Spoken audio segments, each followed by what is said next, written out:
লন্ডনে বসে ল্যাংড়া আম আর তাজা কাঁঠালের ঘ্রাণ, প্রবাসী দেশের ফল পাওয়া মানেই অন্যরকম এক আনন্দ। লন্ডনের বুকে ঠিক যেন আমাদের দেশের ফল বাজার। এদিক দিয়ে আছে শাকসবজি আর অন্যদিকে আছে ফলের সমাহার। আমি আজকে চলে আসছি ইলফুড রোডে, আর এখানে প্রচুর পরিমাণে দেশীয় শাকসবজির ওপরে অফার আছে, সেই সাথে আম কাঁঠালেও।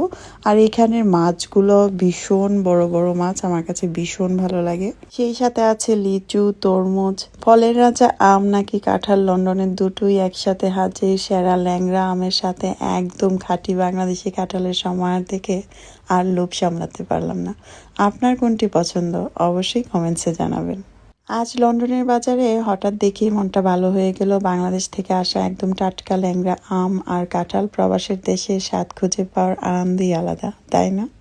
আমার শক্ত কাঁঠাল ভীষণ পছন্দ। কয়েকদিন আগে কাঁঠাল নিয়েছিল একবার, খুবই নরম পড়েছে, তারপর আবার নিয়েছি, সেটা একেবারে শক্ত পড়েছে। আর ল্যাংড়া আমের কথা কি বলবো, নতুন করে বলার কিছুই নেই।